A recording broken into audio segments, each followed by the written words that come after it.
Hello नमस्कार साथियों, मैं अश कुमार सर आपका स्वागत करता हूं आपके अपने यूट्यूब चैनल सृष्टि क्लासेस में। दोस्त, आज का टॉपिक है हमारा घर्षण बल। यानी घर्षण बल क्या होता है, इसके अंतर्गत कौन कौन सी क्वेश्चन देखना होता है, घर्षण बल कितने प्रकार के होता है, क्रिया प्रतिक्रिया बल क्या होता है, कौन से तल के बीच घर्षण बल ज्यादा लगता है, कौन से तल के बीच घर्षण बल कम लगता है। इन सारे मुख्य बिंदुओं पर हम प्रकाश डालेंगे और पूरा आपका कॉन्सेप्ट क्लियर करेंगे, जो कि हर एक एग्जाम के लिए क्या होगा, जरूरी होगा। ठीक है, तो लेट ना करते हुए चलिए इस वीडियो को शुरू करते हैं। हमारा पहला टॉपिक देखने को आपको मिल रहा है, क्या है तो घर्षण। यानी घर्षण क्या होता है, तो घर्षण जो होता है यह गति का विरोध करता, सदैव विपरीत दिशा में कार्य करता है। मान के चलिए जो घर्षण बल है ये गतिशील वस्तु है और संपर्क यानी जो दो तलों के मध्य लगने वाले बल को क्या कहते हैं, तो घर्षण बल कहते हैं। घर्षण बल हमेशा गति का क्या करता है, विरोध करता है। यानी वस्तु जाना चाहे इधर, लेकिन घर्षण के कारण वस्तु को इधर आसानी से जाने नहीं देता है। ठीक है ना। तो घर्षण बल द्वारा किया गया कार्य क्या होता है, तो ऋणात्मक होता है। ठीक है, घर्षण बल हमेशा विपरीत दिशा में, यानी गति वस्तु करना चाहेगा इधर तो घर्षण बल काम करेगा इधर। है ना, कहता है टांग खींचना, तो वही घर्षण बल टांग खींचने का कार्य करता है। घर्षण बल एक सदिश राशि हो जाएगा। कैसे सदिश राशि हो जाएगा, क्योंकि आपको मालूम है कि इसमें परिमाण भी होता है और दिशा भी होता है। कहेंगे कैसे दिशा होता है, तो हम कहेंगे क्या कि मान लीजिए कि वस्तु को अगर इस दिशा में खींच रहे तो घर्षण बल उसके विपरीत लगेगा, तो यानी इसमें दिशा भी है। ठीक है, और कितने केजी का वस्तु है उसका घर्षण गुणांक कितना, उसके अनुसार हम निकाल सकते हैं क्या, तो यानी उन तलों के बीच के मध्य घर्षण बल कितना कार्य कर रहा है। तो इन सारी चीजों को आगे देखेंगे। ठीक है, तो यहाँ दूसरा पॉइंट कर रहा है घर्षण बल के विरुद्ध किया गया कार्य क्या होता है, तो ऋणात्मक होता है। ठीक है, घर्षण बल के विरुद्ध किया गया कार्य ऋणात्मक होता है। अब घर्षण बल कितने प्रकार के होते हैं, तो घर्षण बल मुख्य रूप से दो प्रकार के होते हैं। कौन कौन सा, एक स्थैतिक घर्षण और दूसरा गतिक घर्षण होता है। स्थैतिक घर्षण, गतिक घर्षण होता है। स्थैतिक घर्षण किसे कहते हैं, तो स्थैतिक घर्षण यानी कोई वस्तु स्थिर है तो उसमें कौन स्थिर है, वो गति कर नहीं रहा है, वो गति का सर्वाधिक विरोध कर रहा है, कितना उस पर काम कर रहा है लेकिन वो गति नहीं कर रहा है, वो कौन सा घर्षण हो जाएगा, स्थैतिक घर्षण हो जाएगा। यानी यहाँ पे देख लेंगे घर्षण कितने प्रकार के होते हैं। घर्षण को इंग्लिश में क्या कहते हैं, फ्रिक्शन कहते हैं। यहाँ पे हो जाएगा पहला नंबर क्या, तो स्थैतिक घर्षण, स्थैतिक घर्षण। दूसरा आपका गतिक घर्षण हो जाएगा। ठीक है, कौन सा घर्षण हो जाएगा, गतिक घर्षण। तो स्थैतिक घर्षण क्या कहते हैं, तो रुकी हुई वस्तु स्थिर होता है। ठीक है ना, तो वो गति का विरोध सर्वाधिक करता है, उसको ढकेलने पर गति कर नहीं पाता, उसको गति करने ही नहीं देता वस्तु को, उस बल को हम क्या कहेंगे, स्थैतिक घर्षण कहते हैं।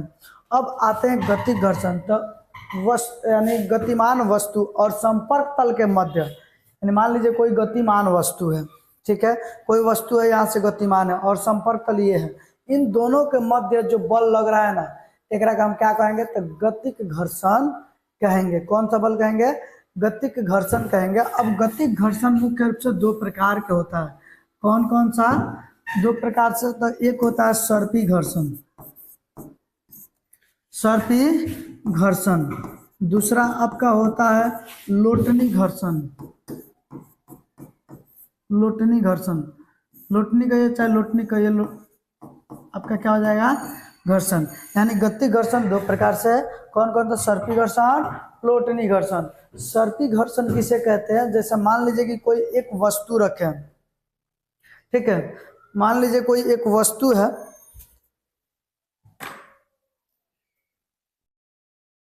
मान के चलिए ये क्या है, एक वस्तु है और ये क्या है, ये हमारा एक ये संपर्क तल है, यानी कोई मार्ग है।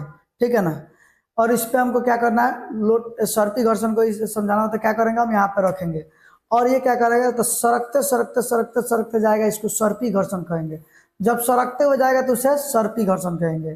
ठीक है, वही अगर मान के चलिए लोटनी घर्षण को समझाना हो तो यही मार्ग है। इस पे क्या मार्कर रख दिए तो क्या हो जाएगा, लौटाते लौटाते जाएगा। बात समझ आ रहा ना। जैसे मान के चलिए किसी को खींच के लाएंगे, ठीक है ना। अब इसको देहाती भाषा में समझते हैं कैसे।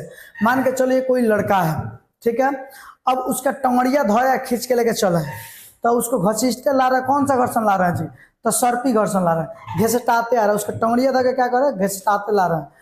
और इसी बात को जब लोटनी घर्षण समझना होगा तो उसको गुलबजिया मार रहे हैं, उसको उल्टा रहे हैं, घिसिया नहीं रहे। घिसियाएंगे तो सर्पी घर्षण हो जाएगा, उसको वही उल्टा पलटी करेंगे तो क्या हो जाएगा, लोटनी घर्षण हो जाएगा। तो उम्मीद करता है आपको इन पॉइंट में दिक्कत नहीं हुआ होगा। चलिए अब इसकी थोड़ा सा मुख्य बिंदु पे ही फोकस कर लेते हैं, यानी परिभाषा भी आप लोग कहते हैं ना कि परिभाषा भी जरूरी है, तो वो भी देख लेते हैं। यानी क्या है, गतिक घर्षण। तो गतिमान वस्तु संपर्क तल के मध्य, गतिमान वस्तु संपर्क तल के मध्य लगने वाले बल को कौन सा बल कहते हैं जी, तो गतिक घर्षण कहते हैं। अब गतिक घर्षण जो होता है, गतिक घर्षण कंफर्म, तो यानी गतिमान वस्तु और संपर्क तल के मध्य लगने वाले बल को गतिक घर्षण कहते हैं।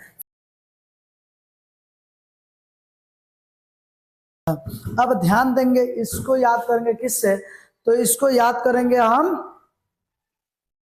यहाँ पे सीमांत पूछ रहा था स्थैतिक घर्षण। जैसे स्थैतिक घर्षण होता है ना कि कोई वस्तु स्थिर है, तो उन स्थिर है वो गति का विरोध कर रही है, सर्वाधिक विरोध कर रही है, यानी गति में जाने के लिए नहीं सोच रही है, गति करने की नहीं सोच रही है, ठीक है ना, वो स्थिर ही है। तो उनके तलों के मध्य कौन सा बल लगेगा, तो स्थैतिक घर्षण लगेगा।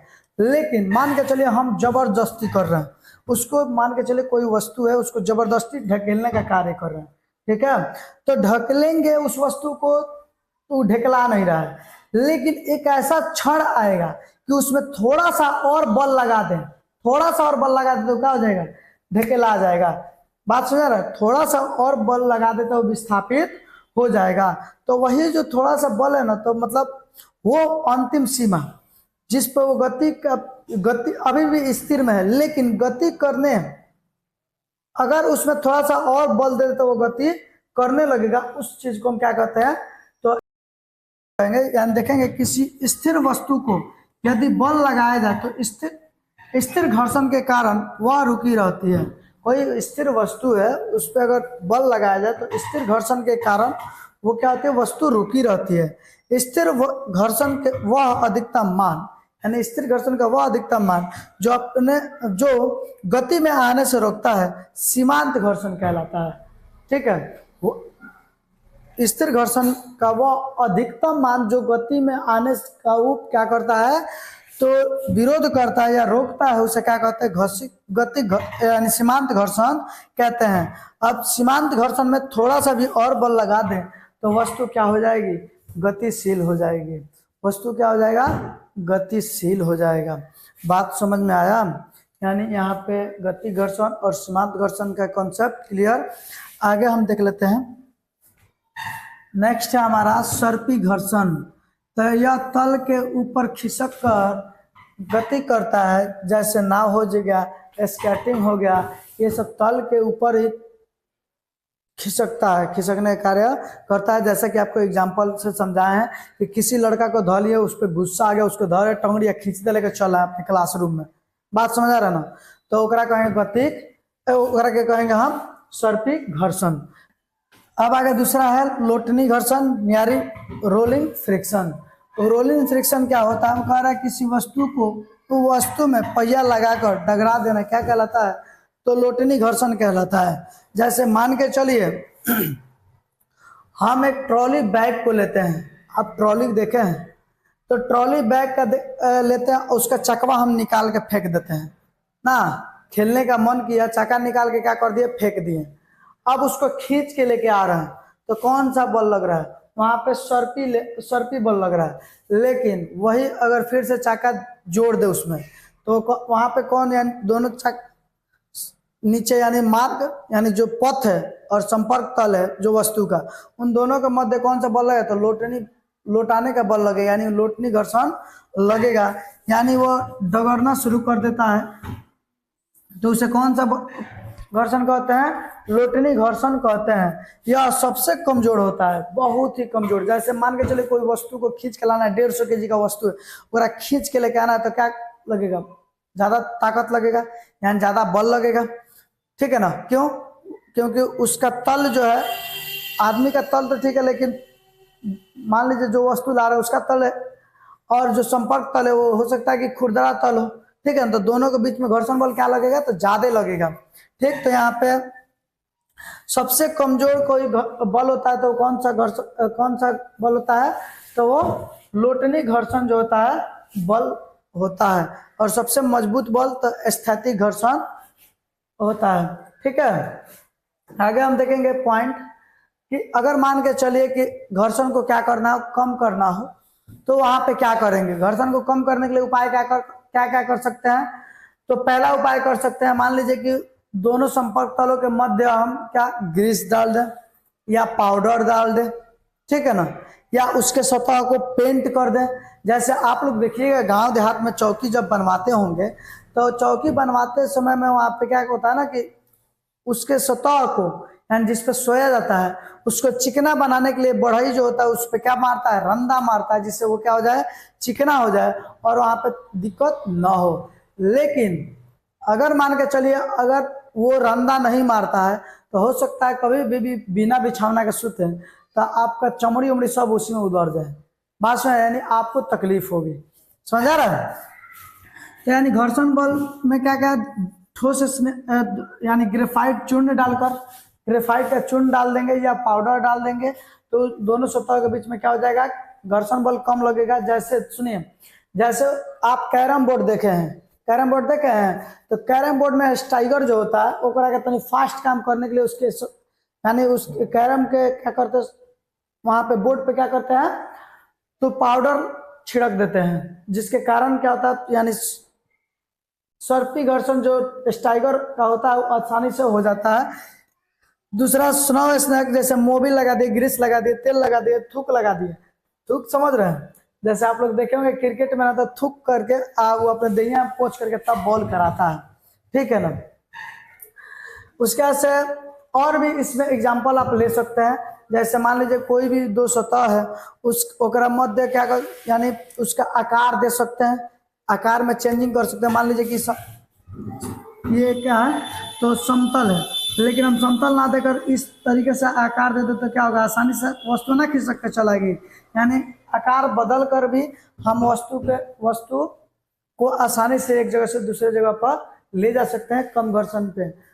और भी एग्जांपल देखें तो दो सतह में से एक सतह पे क्या लगा दे? बल और बियरिंग लगा दे, जिससे वो वस्तु आसानी से खिसक डगर के चला है अपने जहाँ पे लेके जाना है वहां पे। तो यानी घर्षण बल कम करने के लिए क्या क्या कर सकते हैं? सबसे पहले मोबिल का उपयोग कर सकते हैं, एंड दोनों संपर्क तलों के बीच मोबिल, पाउडर, ग्रीस, या हम चक्का लगा देंगे, पहिया लगा देंगे, ठीक है ना? ग्रेफाइट का चूर्ण लगा देंगे, तो घर्षण बल यहाँ पे क्या हो जाएगा? कम हो जाएगा। आगे हम देख लेते हैं कि प्रतिक्रिया बल क्या होता है, यानी रिएक्शन फोर्स क्या होता है। आप सुने हैं क्रिया के विपरीत प्रतिक्रिया, एंड न्यूटन का तीसरा नियम सुने हैं? क्रिया के विपरीत प्रतिक्रिया क्या होता है, तो ध्यान देंगे। अगर मान के चलिए हम कहीं, या मान के चलिए देखिए यहाँ पे हम यहाँ से यहाँ आ रहे हैं, तो हम धरती को दाब रहे हैं, तो धरती हमारा को उठा कर फेंक रहा है, तो हमारा पैर क्या हो रहा है? चल रहा है। यानी क्रिया जो भी कर रहे हैं उसका प्रतिक्रिया होगा। जैसे मान के चलिए हम ये मुक्का बनाए और इस बोर्ड को मारते हैं, बोर्ड को मारेंगे तो ये हमारा क्रिया है, लेकिन जो उधर से वो मारेगा, यानी जो बल कार्य करेगा वो प्रतिक्रिया बल हो जाएगा। प्रतिक्रिया बल के कारण हमको भी चोट लग सकता है, ठीक है ना? तो जिसका प्रतिक्रिया बल ज्यादा रहेगा वहां पे हमको चलने में आसानी होगा, और जिसका प्रतिक्रिया बल कम होता है तो उस वहां पे चलना हमें क्या होता है? मुश्किल होता है। जैसे अगर मान के चलिए बालू पे हमको चलना है, तो बालू पे देखेंगे तो प्रतिक्रिया बल बहुत कम होता है, जिसके कारण हमारा पैर उसमें धंसने लगता है, ठीक है ना? दलदल में जाएंगे वहां पर प्रतिक्रिया बल होता ही नहीं, वहां पे क्या होना? हमारा पैर धंसने लगता है, ठीक है ना? तो हम तभी घर्षण करते, तभी चल पाते हैं जब क्या हो, तो प्रतिक्रिया बल मजबूती से कार्य करता है, ठीक है ना? वही मान के चले पानी में तो प्रतिक्रिया बल बहुत ही कम होता है, जिसके कारण हम पानी में आसानी से चल नहीं पाते हैं। बात समझ में आ रहा है प्रतिक्रिया बल क्या होता है। यहाँ देखेंगे दो वस्तु एक दो वस्तु एक दूसरे पर पारस्परिक प्रभाव डालते हैं, तब पहले वस्तु के द्वारा दूसरे वस्तु पर लगाए जाने वाले क्रिया और दूसरे वस्तु द्वारा पहले वस्तु पर लगाए जाने वाले बल को हम क्या कहते हैं? प्रतिक्रिया बल कहते हैं।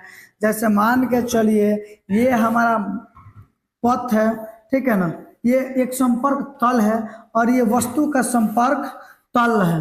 बात समझ आ रहा ना?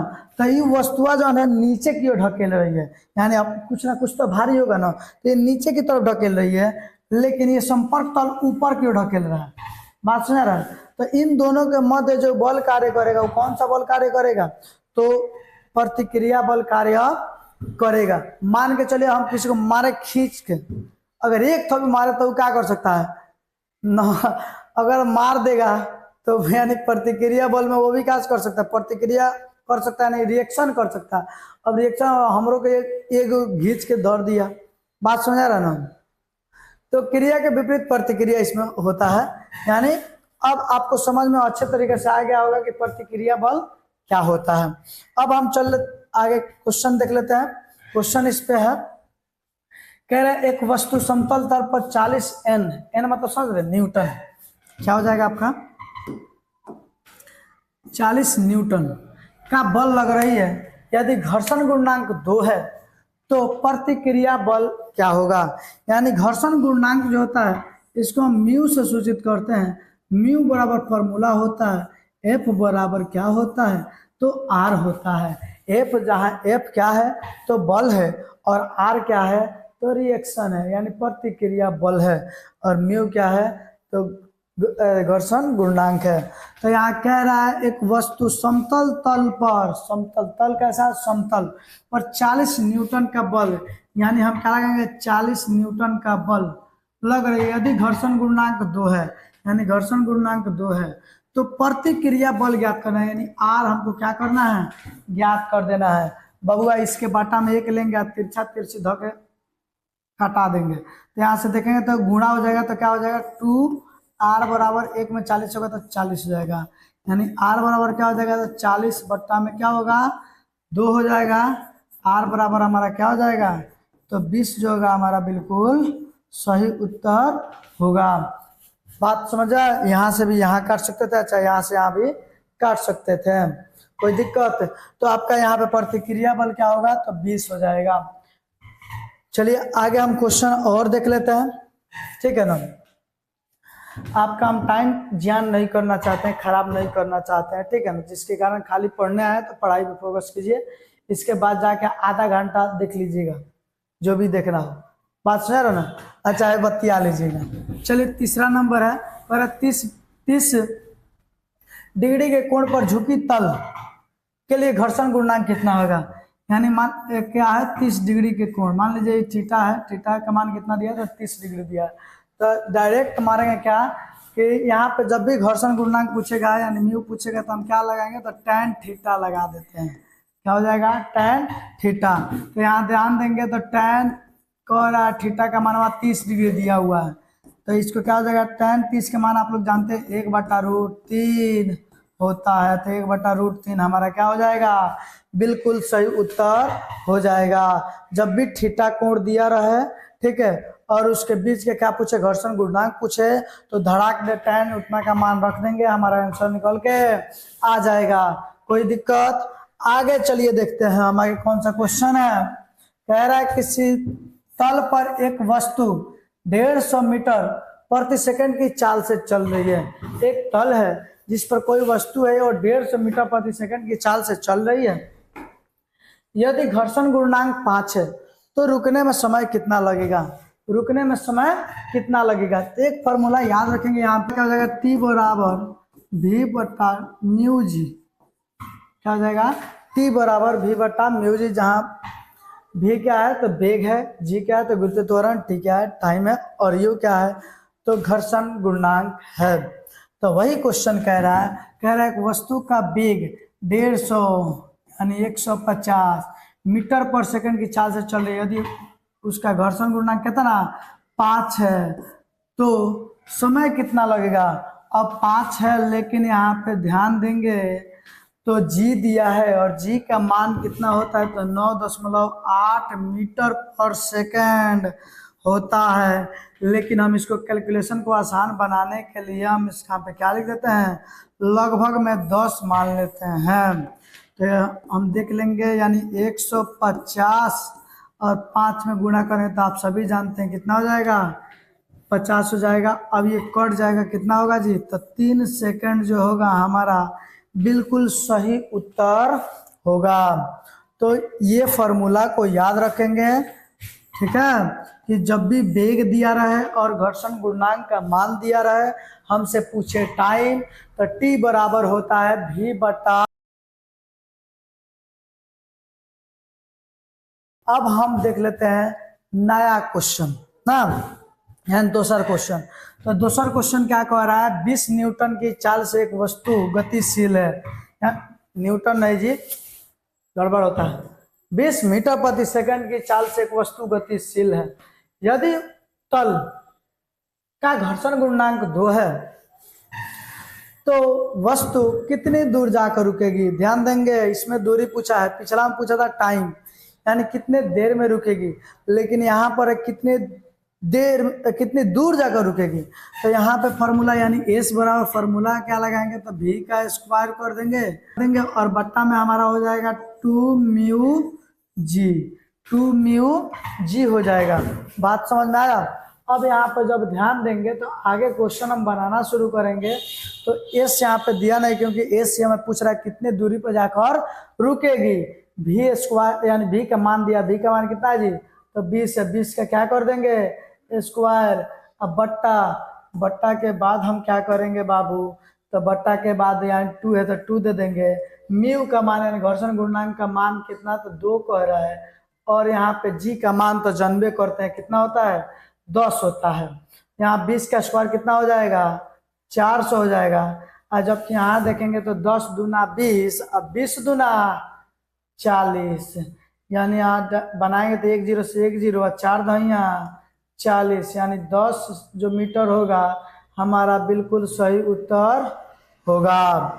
तो बताइए कोई कंफ्यूजन है आपको। उम्मीद करते हैं कि आपको कोई कंफ्यूजन नहीं होगा, ठीक है। अगर कोई दिक्कत होता है तो आप कमेंट बॉक्स में कमेंट करेंगे, वहां से आपको रिप्लाई दिया जाएगा, ठीक है ना। इस वीडियो को यहीं समाप्त करते हैं। आप इसके पहले वाले जाके वीडियो जरूर प्लेलिस्ट से देख लें, ताकि आपका फिजिक्स शुरू से लेकर और अंतिम यानी पूरा फाउंडेशन इस चैनल पे आपको फिजिक्स मिलेगा, line by line, video by video कर करके आपको टोटल फिजिक्स कंप्लीट कराया जाएगा। तो आप वहां से जाके वीडियो जरूर देखें। मिलता है फिर नेक्स्ट वीडियो में। जय हिंद।